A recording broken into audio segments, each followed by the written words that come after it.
नमस्कार, मैं सौरभ द्विवेदी। ये है दी लल्लन टॉप .com का न्यूज रूम। तारीख है 5 मई 2017। 14 अगस्त वो दिन जब देश का विभाजन हुआ था। 14 अगस्त 2016 वो दिन जिस दिन समाजवादी पार्टी के विभाजन की रूपरेखा तय हुई थी, जब पहली मर्तबा शिवपाल यादव ने सार्वजनिक रूप से अपनी नाराजगी जाहिर करते हुए कहा था कि अखिलेश यादव के नेतृत्व वाली सरकार, उसके मंत्री, विधायक और नेता जमीनों पर कब्जा करने का, भ्रष्टाचार का काम कर रहे हैं। वो अदावत लगातार चलती रही। नतीजा यह हुआ कि पार्टी बनने के कुछ ही महीने के बाद 1993 में जब मुलायम सिंह यादव ने पहली मर्तबा विधानसभा का चुनाव लड़ा था तो सीटें पाई थी 100 से ऊपर 109। और जब उनके लाडले अखिलेश यादव पिता और चाचा को हराकर सत्ता की गद्दी पर काबिज होने के लिए प्रयत्नशील थे और उसके लिए उन्होंने कांग्रेस से भी गठबंधन कर लिया, तो सीटें 50 से भी कम आई, 47 सीटें।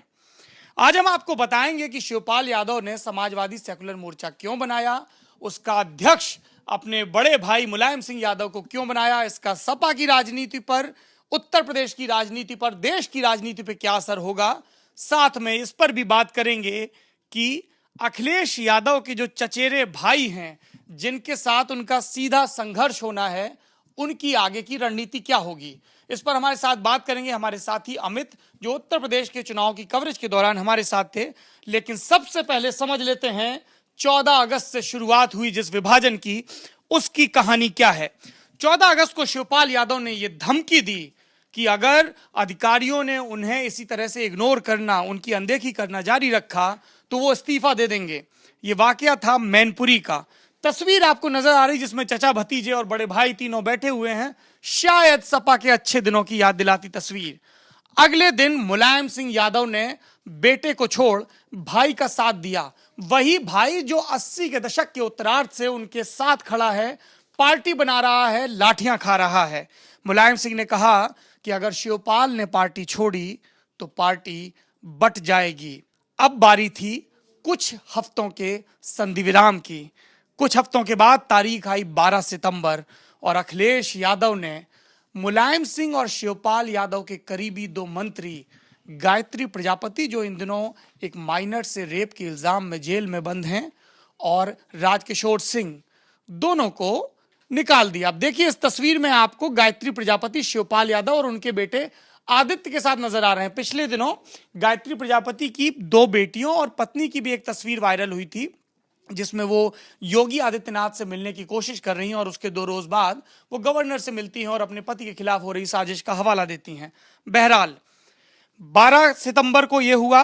13 सितंबर को मुलायम सिंह यादव ने पलटवार किया और अपने भाई शिवपाल यादव को समाजवादी पार्टी का उत्तर प्रदेश का अध्यक्ष नियुक्त कर दिया। अब तक इस कुर्सी पर बैठे थे अखिलेश यादव जिनके अध्यक्ष रहते 2012 में मायावती को हटाकर सपा ने सत्ता कब्जाई थी। अखिलेश सीएम बने, इसके बावजूद उन्होंने पार्टी अध्यक्ष का पद नहीं छोड़ा।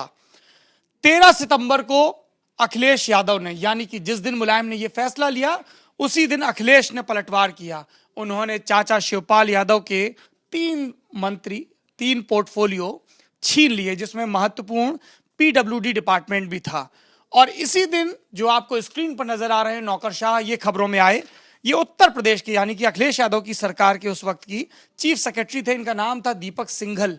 ये भी शिवपाल यादव और अमर सिंह के करीबी माने जाते थे। दिल्ली में एक चर्चित पार्टी हुई थी, एक मीडिया मुगल ने पार्टी का आयोजन किया था और दलों के भी कुछ नेता मौजूद थे, और कहते हैं कि यहीं पर अखिलेश यादव की लगभग सार्वजनिक रूप से कई लोगों की मौजूदगी में खिल्ली उड़ाई गई थी।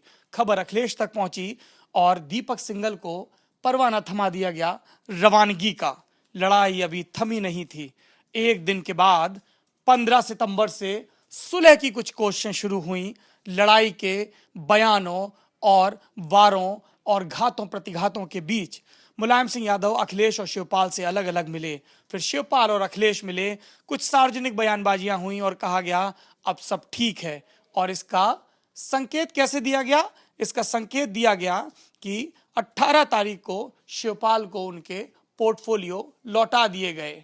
शांति सपा के घर में सिर्फ 24 घंटे तक मेहरबान रही, क्योंकि 19 तारीख को मुलायम सिंह के नियुक्त किए हुए नए प्रदेश अध्यक्ष शिवपाल यादव ने अखिलेश यादव, मुख्यमंत्री अखिलेश यादव के करीबी कमांडरों को पार्टी से बाहर फेंक दिया। कौन थे ये करीबी कमांडर? ये करीबी कमांडर थे सुनील सिंह साजन, वो लड़का उन्नाव का जिसने अखिलेश यादव के लिए मायावती की पुलिस से लाठियां खाई थी विधानमंडल दर के बाहर। इसके अलावा आनंद पाल भदौरिया और इसी तरह के संजय लाठर जैसे नेता जो एमएलसी थे और अखिलेश यादव के करीबी माने जाते थे। अखिलेश को यह फैसला दुरुस्त नहीं लगा, फिर भी उन्होंने पिता के दबाव में पहल की। ये देखिए, ये अखिलेश यादव के करीबी नेता हैं। इनको 19 तारीख को पार्टी से निकाल दिया गया। अखिलेश इस बार शांत रहे, चाल चलने में जल्दबाजी नहीं की और संधि का, सुलह का प्रस्ताव देते हुए 26 सितंबर को उन्होंने जिन गायत्री प्रजापति को निकाला था उनको वापस अपनी कैबिनेट में ले लिया। उस समय की एक तस्वीर बहुत वायरल हुई थी जिसमें गायत्री प्रजापति उम्र में खुद से छोटे अखिलेश यादव के पैर छूते नजर आ रहे हैं। खैर, उसके बाद अखिलेश यादव ने कहा इसी मंच से कि मैं मुलायम सिंह यादव जी से और पार्टी के वरिष्ठ नेतृत्व से ये अपील करता हूं कि जिन युवा नेताओं को पार्टी से निकाला गया है उनको बहाल कर दिया जाए। ऐसा नहीं हुआ। शिवपाल यादव एक चाल चल चुके थे, दूसरी चाल चले जाने की बारी थी। 3 अक्टूबर को शिवपाल यादव ने अमन मणि त्रिपाठी, महाराजगंज जिले की नौतनवा सीट से चुनाव लड़ने के इच्छुक 2012 में चुनाव लड़े और मधुमिता शुक्ला की हत्या में पत्नी संग जेल काट रहे नेता अमर मणि त्रिपाठी के बेटे अमन मणि त्रिपाठी को सपा का टिकट देने का ऐलान किया। मीडिया में हल्ला मच गया। अमन मणि त्रिपाठी के ऊपर इल्जाम है कि उन्होंने अपनी पत्नी सारा सिंह की हत्या की। सीबीआई की जांच चल रही है। चुनाव की बात करें तो अमन मणि त्रिपाठी निर्दलीय चुनाव लड़े और चुनाव जीते। प्रदेश में जीतने वाले 3 निर्दलियों में से एक पिछले दिनों फिर खबरों में आए जब योगी आदित्यनाथ के साथ उन्होंने मंच साझा किया और महाराज जी, वो टर्म जो गोरखपुर में योगी आदित्यनाथ के लिए इस्तेमाल होता है, मुख्यमंत्री बनने से पहले होता रहा है, उनके दर्शन के लिए बार बार पहुंचते रहे। अमन मणि त्रिपाठी के शामिल किए जाने से और उनको टिकट दिए जाने से अखिलेश नाराज हुए क्योंकि उन्होंने खुद सारा सिंह की मां की पब्लिक मीटिंग के बाद, मीडिया में प्रेस कॉन्फ्रेंस के बाद अमन मणि का टिकट काटा था। अखिलेश एक ऐसी छवि बनाना चाह रहे थे कि उनकी पार्टी में दागियों या गुंडों की या इस तरीके के आपराधिक इतिहास वाले लोगों की कोई जगह नहीं है। ऐसा ही अखिलेश ने 2012 में भी किया था जब उन्होंने डीपी यादव के पार्टी में घुसने के प्रयासों को किनारे कर दिया था। शिवपाल यादव अभी भी नहीं थमे। पहला वार हो चुका, दूसरा वार हो चुका और हुआ 3 अक्टूबर को ही तीसरा वार। शिवपाल यादव ने ऐलान किया कि गाजीपुर, मऊ, आजमगढ़ के इलाके के प्रभावशाली नेता मुख्तार अंसारी की पार्टी कौमी एकता दल का समाजवादी पार्टी में विलय होगा। अखिलेश यादव ये सुनकर बिफर गए। वो बर्दाश्त किए जा रहे थे और चाचा वार किए जा रहे थे और तब 10 रोज की चुप्पी के बाद उन्होंने बयान दिया कि मैं अकेले ही उत्तर प्रदेश का चुनाव लड़ने और संभालने के लिए तैयार हूं। तभी वो मशहूर कैंपेन भी लॉन्च हुआ जिसमें कहा गया कि मेरा परिवार उत्तर प्रदेश। ये उस कैंपेन की क्लोजिंग स्लाइड है उस वीडियो की।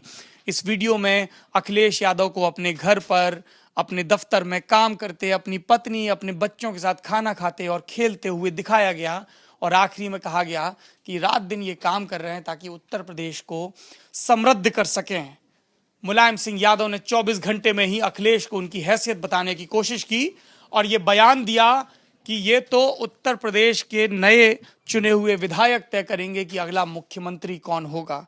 जाहिर सी बात है कि मिशन 2017 का नारा देकर अखिलेश खुद को सीएम के लिए प्रोजेक्ट कर रहे थे। उन्हें लग रहा था कि वो इसके निर्विवाद उम्मीदवार हैं, लेकिन मुलायम सिंह यादव संदेह को, सस्पेंस को कायम रखना चाहते थे। इसके 9 रोज बाद अखिलेश यादव ने अपने साथियों, अपने रणनीतिकारों से मंत्रणा के बाद एक बार फिर शिवपाल यादव और उनके सहयोगी गायत्री प्रजापति जैसे 3 मंत्रियों को अपने मंत्रिमंडल से बाहर कर दिया। शिवपाल यादव ने चौथा वार किया और तस्वीर में जो आपको मुस्कुराते हुए बाईं तरफ नजर आ रहे हैं, अपने चचेरे भाई राम गोपाल यादव को समाजवादी पार्टी से निकाल दिया। पदानुक्रम में देखें तो राम गोपाल यादव सपा के राष्ट्रीय महासचिव थे। उन्हें हटाने का हक राष्ट्रीय अध्यक्ष यानी कि मुलायम सिंह यादव का था, लेकिन इसका ऐलान शिवपाल यादव ने किया, जो पार्टी के प्रदेश अध्यक्ष थे। दस्तखत जरूर मुलायम सिंह यादव के थे। 2 हफ्ते बीते, दीपावली सन्नाटे में कटी पूरे परिवार की। कोई सैफई में टिका तो कोई लखनऊ में। और उसके बाद 17 तारीख को कई हफ्तों की मान मनव्वल के बाद पार्टी के दूसरे वरिष्ठ नेताओं मसलन माता प्रसाद पांडे और आजम खान शरीकों के प्रयास के बाद राम गोपाल यादव के निष्कासन को वापस ले लिया गया। गिनती के 4 हफ्ते शांति, सन्नाटा, सुलह और मीठी मुस्कुराहटें कायम रहीं। झगड़ा शुरू हुआ ईसा मसीह की पैदाइश के दिन के 3 दिन बाद से। क्रिसमस का केक अभी फीका भी नहीं हुआ होगा उत्सव के घरों में, और जूतम पैजार चालू हो गई मुलायम सिंह यादव के कुनबे में, क्योंकि टिकट वितरण का ऐलान होना शुरू हो चुका था। शुरुआत अखिलेश यादव ने की। 403 विधानसभाएं, 403 संभावित कैंडिडेट्स की लिस्ट। पलटवार किया मुलायम सिंह यादव ने, कहा यह लिस्ट नहीं है, असली लिस्ट ये है, और 403 में 325 नामों का ऐलान कर दिया। और उसके अगले रोज यानी कि 30 दिसंबर को अखिलेश यादव को एक कारण बताओ नोटिस भी जारी कर दिया गया, साथ में अपने भाई रामगोपाल यादव को। वही रामगोपाल यादव जिनको राज्यसभा में पहली मर्तबा भेजने के लिए मुलायम सिंह यादव ने अपनी पार्टी के राष्ट्रीय अध्यक्ष और पूर्व प्रधानमंत्री चंद्रशेखर का साथ छोड़ने से भी गुरेज नहीं किया था। और इसके कुछ ही घंटों के बाद शो कॉज नोटिस दिया गया, और कुछ ही घंटों के बाद अखिलेश और रामगोपाल यादव को अनुशासनहीनता के आरोप में समाजवादी पार्टी से 6 बरस के लिए निकाल दिया गया। सोचिए कैसा मंजर होगा। बाप ने बेटे को मुख्यमंत्री बनाया, और फिर बाप ने बेटे को जब उसके मुख्यमंत्रित्व काल के 5 वर्ष पूरे होने को थे, पार्टी से ही निकाल दिया। कोई उस दिन पूछता कि भैया ये तो बताओ कि उत्तर प्रदेश में जो मुख्यमंत्री हैं वो किस पार्टी के हैं, तो कोई क्या जवाब देता। तारीख आई 1 जनवरी 2017 की आमद हो चुकी थी। 2017 उत्तर प्रदेश के विधानसभा चुनाव का साल।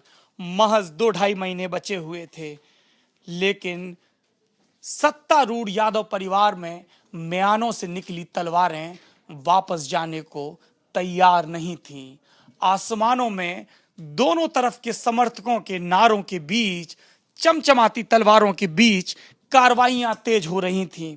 राम गोपाल यादव ने सपा की इमरजेंसी नेशनल कन्वेंशन बुलाई, और उसमें मुलायम सिंह यादव को निकाल दिया गया। अपनी ही बनाई पार्टी से कार्यकर्ता जुट गए, नारेबाजी करने लगे। कोई कहता है कि परिवार एक रहे, कोई कहता है कि अखिलेश भैया जिंदाबाद, कोई कहते हैं धरती पुत्र मुलायम सिंह जिंदाबाद। कहीं पोस्टर फाड़े जा रहे हैं, कहीं साइकिल थामी जा रही है। इन सब के बीच मंच पर आते हैं राम गोपाल यादव के बगल में अखिलेश यादव, क्योंकि कन्वेंशन में उनको समाजवादी पार्टी का नया अध्यक्ष बना दिया गया है। इन चेहरों को गौर से देखिए। राम गोपाल यादव भैया का साथ छोड़ भतीजे के पास आ गए। इनके पीछे रामू वालिया हैं, अकाली दल के नेता थे। सिखों की बिरादरी को संतुष्ट करने के लिए, आकर्षित करने के लिए रातों रात अकाली दल से सपा में लाया गया और काबीना मंत्री बनाया गया। ये पीछे नितिन अग्रवाल हैं, नरेश अग्रवाल के बेटे, हरदोई से विधायक। ये और इनके पापा भी अखिलेश के साथ खड़े थे। और सबसे दिलचस्प है ये गायत्री प्रजापति, जिनको शुरुआती बवाल में मंत्रिमंडल से निकाला गया और इसके बावजूद वो अखिलेश के साथ मौजूद रहे। और ये हैं IIM के प्रोफेसर अभिषेक मिश्रा, जो इस बार चुनाव हार गए, अखिलेश के बेहद करीबी, और अखिलेश की सरकार में मंत्री रहे। अब बारी थी चुनाव आयोग के दरवाजे पर पहुंचने की, क्योंकि 2 सपा हो चुकी थी। एक रिबॉक था, एक रिबूक था। तय चुनाव आयोग को करना था कि कौन सच्चा है, कौन झूठा। फैसला 1.5 हफ्ते की रस्साकशी के बाद अखिलेश यादव के हक में आया, क्योंकि ज्यादातर सांसद और विधायक उनके साथ थे। चुनाव आयोग के सामने नजीर था 1969 का कांग्रेस का विभाजन, जब राष्ट्रपति पद के चुनाव के दौरान उस वक्त की सत्तारूढ़ प्रधानमंत्री इंदिरा गांधी को कांग्रेस कार्य समिति ने नवंबर 1949 में, नवंबर के आखिरी हफ्ते में कांग्रेस से निकाल दिया था। और उसके बाद सदन में जब सत्ता परीक्षण हुआ तो इंदिरा गांधी जीती और चुनाव आयोग ने कहा कि चूंकि ज्यादातर निर्वाचित प्रतिनिधि इंदिरा के साथ हैं, इसलिए कांग्रेस भी इंदिरा के साथ है, या उनके फैक्शन को ज्यादा मान्यता दी गई। हालांकि उस वक्त सिंबल अलग अलग कर दिए गए थे, इस बार ऐसा नहीं हुआ। और तब ये सुनील सिंह साजन, वही सुनील सिंह साजन, उन्नाव के रहने वाले, अखिलेश के करीबी, लखनऊ की राजनीति करने वाले एमएलसी, जिनको शिवपाल यादव ने बाहर निकाला था, उनके निवेदन के साथ ये पोस्टर सामने आया। मैसेज क्लियर था, अखिलेश यादव ना तो पापा को पार्टी की सदारत देंगे, ना ही उनके नाम का इस्तेमाल करना छोड़ेंगे। खैर, उसके बाद जो कुछ हुआ वो इतिहास है। चुनाव हुए, 11 मार्च 2017 को नतीजे आए। समाजवादी पार्टी जब पहली बार चुनाव लड़ी थी तो विधायक चुनकर आए थे 109। समाजवादी पार्टी जब 2017 में चुनाव लड़ी तो विधायक चुनकर आए 47। सहयोगियों के भी विधायक जोड़ लें कांग्रेस के साथ तो संख्या पहुंची 54 पर। 54 तक पहुंच गए अखिलेश, और वही अखिलेश जो ये कह रहे थे कि नेताजी चुनाव लड़ लेने दीजिए, जीतने दीजिए, सत्ता का सिंहासन आपके चरणों में समर्पित कर दूंगा। सत्ता मिली नहीं, संगठन छोड़ना नहीं चाहते हैं शिवपाल, कब तक इंतजार करते, उन्हें अपना भविष्य देखना है। जसवंत नगर से किसी तरह जीत के आ गए। चुनाव के दौरान उनके लोगों ने बगावत की, मुलायम के लोग के नाम से एक नई पार्टी बना ली, नया मंच बना लिया, जिसके तले, जिसके परचम तले कई कैंडिडेट भी चुनाव लड़े। नतीजा ये हुआ कि इटावा, जो यादव परिवार का गढ़ है, वहां पर सपा का कैंडिडेट तीसरे नंबर पे चला गया, सिंटू गुप्ता, सिटिंग चेयरमैन, और जो सिटिंग विधायक थे भदौरिया साहब, जिनका टिकट काटा गया था, वो बगावती तेवरों में रहे। सिर्फ जसवंत नगर की सीट पर जीते इटावा जिले में, क्योंकि वहां से खुद शिवपाल यादव थे, लेकिन शिवपाल यादव की भी जीत का मार्जिन बीजेपी के मनीष पत्रे के मुकाबले बहुत कम हो गया। जीत अब दूर की बात है, मुकाबला अभी जारी है, अब संगठन की बात है, और शिवपाल को अपने साथियों का भी तो ख्याल रखना है, फिर चाहे उनके बेटे आदित्य हों या उनके दूसरे साथी। इस पर हमारे साथ बात करेंगे अमित। आइए अमित जी, कुर्सी पर विराजिए। शिवपाल ने समाजवादी सेकुलर मोर्चा बना लिया, मुलायम को उसका अध्यक्ष बना दिया, क्योंकि अखिलेश ने सपा का अध्यक्ष मुलायम को नहीं बनाया। आपके हिसाब से इसका तात्कालिक असर क्या होगा? अभी क्या समझौता हो जाएगा, वापस दबाव बनाने की रणनीति है, या अब शिवपाल और अखिलेश की राहें हमेशा के लिए अलग हो चुकी हैं? जो भी हुआ हो, शिवपाल की पार्टी का मुझे कोई भविष्य नजर नहीं आता। मुझे लगता है कि उन्हें लौटकर फिर से उस पार्टी में गए लोगों को सपा में आना पड़ेगा। इसकी एक बड़ी वजह यह है कि लोग हमेशा आगे की तरफ देखते हैं। शिवपाल के बेटे आदित्य उर्फ अंकुर राजनीति में उतने सक्रिय नहीं हैं, और जब पहली मर्तबा जिला पंचायत का चुनाव लड़े थे सदस्य का, तो हार गए थे। दूसरी तरफ अखिलेश मुख्यमंत्री रहे हैं और अच्छे खासे पॉपुलर हैं, और रामगोपाल के बेटे भी सांसद हैं।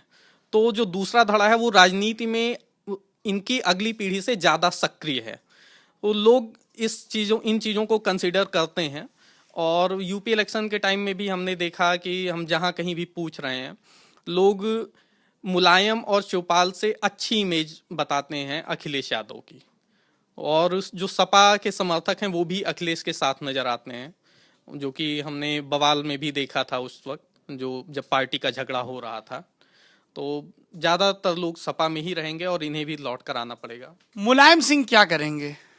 मुलायम सिंह, अभी उनका कोई बयान भी नहीं आया है, तो और उनके बयान बदल भी जाते हैं बार बार। तो अभी ये भी नहीं पक्का है कि वो रहेंगे उस पार्टी के अध्यक्ष या नहीं रहेंगे, क्योंकि अभी तक तो केवल शिवपाल ने कहा है कि वो रहेंगे। अभी क्या होगा ऐसा कुछ पक्का नहीं पता। परिवार के अलावा आपको लगता है कि क्या एक संभावना यह भी है कि शिवपाल के जाने से, चूंकि मायावती की जो कड़वी यादें हैं सपा के साथ, गेस्ट हाउस कांड की वजह से या उसके आगे पीछे के कई घटनाओं की वजह से, उसके अहम किरदार थे सपा की तरफ से मुलायम और शिवपाल। मुलायम शिवपाल माइनस जो सपा होगी, उसके साथ क्या मायावती ज्यादा सहज महसूस करेंगी, जो बार बार ये कह भी रही हैं कि मैं सांप्रदायिक ताकतें, पढ़ें नरेंद्र मोदी, सुने नरेंद्र मोदी, को रोकने के लिए किसी से भी गठबंधन को तैयार हूं, बशर्ते सम्मानजनक सीटें दी जाएं। सम्मानजनक सीटें देने की काबिलियत अखिलेश अपनी प्रदर्शित कर चुके हैं जब उन्होंने कांग्रेस जैसी टिड्डी फिसड्डी पार्टी को यूपी में 105 सीटें दे दी थी। तो क्या अखिलेश और मायावती के गठबंधन की प्रस्तावना तैयार हो रही है? हाँ, ये आज ही खबर आई है कि मायावती ने अपनी मीटिंग में बीएसपी की कहा है कि वो भाजपा से अलग दलों के साथ गठबंधन के लिए तैयार हैं। यानी कि उत्तर प्रदेश में वो सपा और कांग्रेस से गठबंधन कर सकती हैं अगर उन्हें ठीक ठाक सीटें मिलें। इसमें रोड़ा जो था वो एक बड़ा गेस्ट हाउस कांड था जो कि मुलायम और शिवपाल की वजह से था। अगर वो अलग हो जाते हैं तो अखिलेश और मायावती के रिश्ते पहले भी इतने ज्यादा तल्ख नजर नहीं आते थे। वो हो सकता है उनमें गठबंधन की गुंजाइश बढ़ जाए। हालांकि राजनीतिक छीटाकशी चलती रहती थी, थोड़ा सा चुटीलापन की, बुआ, पत्थर वाली सरकार, भतीजा, बबुआ, ये सब चीजें, पर राजनीति में सुबह और शाम में बहुत कुछ बदल जाता है। मायावती की मजबूरी भी है, 2018 में उनकी राज्यसभा की सदस्यता खत्म हो रही है और पहली बार बसपा इतनी कमजोर है, सिर्फ 19 विधायक हैं। इतने में तो मायावती लौटकर लोकसभा या राज्यसभा में नहीं आ पाएंगी। लोकसभा के तो खैर चुनाव 2019 में होने हैं। तो मायावती की मजबूरी है क्योंकि सिर्फ कांग्रेस के सहयोग से भी वो राज्यसभा में नहीं लौट पाएंगी। उन्हें 47 सदस्यों वाली सपा का सहयोग लेना ही होगा अगर उन्हें अपना संसदीय कार्यकाल जारी रखना है, अपनी राजनीति बचा के रखनी है। तो ये वो चीजें हैं। आखिरी में मैं आपको स्क्रीन पर उन बुजुर्गों की शक्लें दिखाना चाहता हूं जो यदि जीवित होते तो सपा की ये छीछा लेदर नहीं हो रही होती। अब जो मैंने और अमित ने डिस्कस किया, 7 संभावनाएं हैं। पहली, अखिलेश यादव पर दबाव बने और वो इस्तीफा दें, मुलायम सिंह यादव को वापस राष्ट्रीय अध्यक्ष बनाया जाए और शिवपाल यादव को भी समायोजित किया जाए। और फिर से ये तस्वीर नंबर 2 फिर से ये तस्वीर जीवंत हो उठे और सब कुछ पहले जैसा हो जाए, ठीक हो जाए। तीसरी चीज कि अखिलेश को मायावती से गठबंधन में मुश्किल ना हो और तब शिवपाल और मुलायम का पार्टी से जाना किसी काम का ना रहे। चौथी चीज, शिवपाल ये लड़ाई अपने लिए लड़ रहे हैं या अपने बेटे आदित्य के लिए लड़ रहे हैं, जिनको उन्होंने अपनी सदारत वाली कोऑपरेटिव बैंक का और इसी तरह की दूसरी सहकारिता संस्थाओं का प्रमुख तो बनवा दिया, लेकिन चुनाव का हाल बेहद खराब है। आदित्य के लिए टिकट मांगा जा रहा था जसवंत नगर से, अखिलेश तैयार नहीं हुए, बोले शिवपाल ही चुनाव लड़ें और शिवपाल चुनाव लड़े, जीते, लेकिन आदित्य का अभी तक डेब्यू नहीं हुआ। इकलौती बार जब आदित्य चुनाव लड़े थे 2011-12 में जिला पंचायत का, तब बुरी तरह से हार गए थे जसवंत नगर की ही एक सीट से। पांचवी चीज, आदित्य की तो छोड़िए, खुद मुलायम सिंह के छोटे बेटे प्रतीक यादव और उनकी पत्नी अपर्णा, जो इस बार लखनऊ कैंट से चुनाव लड़ी थी और भाजपा की रीता बहुगुणा जोशी से हार गई, वो क्या करेंगी? चाचा के साथ जाएंगी या अपर्णा जैसे बार बार अखिलेश भैया कहती हैं, अखिलेश भैया के साथ? अपर्णा और प्रतीक इसलिए भी खबरों में रहते हैं क्योंकि कभी वो नरेंद्र मोदी के साथ सेल्फी खिंचवाते हैं और कभी उत्तर प्रदेश के नए मुख्यमंत्री योगी आदित्यनाथ को अपनी गौशाला में बुलाते हैं। योगी आदित्यनाथ के साथ आपको नजर आ रहे हैं दिनेश शर्मा, डिप्टी सीएम, सुरेश खन्ना, सपा के भाजपा के सबसे पुराने विधायक, 1989 से लगातार चुनाव जीत रहे हैं। और आखिरी में एक बड़ा सवाल, मुलायम सिंह यादव अब क्या करेंगे? अस्ताचल की वेला है, राजनीतिक संन्यास का समय है, सत्ता का मोह छोड़ने का समय है, खड़ाऊ पहन जंगल में जाने का समय है। क्या मुलायम सिंह अपना हक, अपने हिस्सा किसी को सौंप कर जाएंगे या चीज़ें ऐसी ही अस्थिर बनी रहेंगी?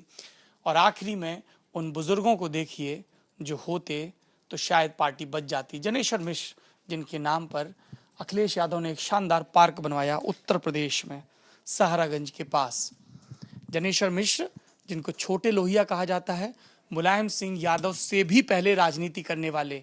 जब मुलायम सिंह यादव पहली बार विधायकी का चुनाव लड़ने की तैयारी कर रहे थे, तब जनेश्वर मिश्र, इलाहाबाद विश्वविद्यालय की पूर्व अध्यक्ष, राम मनोहर लोहिया के राजनीतिक सचिव हुआ करते थे। अखिलेश भी बहुत मानते थे जनेश्वर मिश्र को। जब अखिलेश पहली मर्तबा 1999 में कन्नौज की सीट से चुनाव लड़ने पहुंचे, उपचुनाव में मुलायम सिंह यादव ने इस्तीफा दिया था, तो जनेश्वर जी ही उनके साथ गए थे नामांकन दाखिल कराने। मुलायम को इल्हाम था, पत्रकार पहला सवाल क्या दागेंगे? पत्रकारों ने पूछा, सपा समाजवाद तो वंशवाद के विरोध में खड़ा हुआ था। फिर ये क्या है?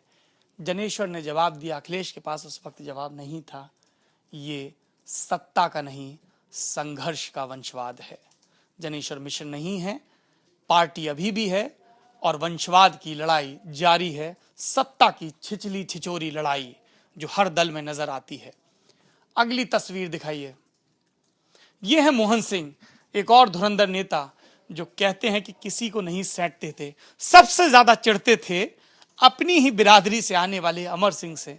इनको लगता था कि अमर सिंह के आने से पार्टी में एक 5 स्टार कॉरपोरेट कल्चर आ गया है, किसानों के, मजदूरों के खून पसीने से सिंची हुई पार्टी, संघर्ष की पार्टी अब बदलती जा रही है।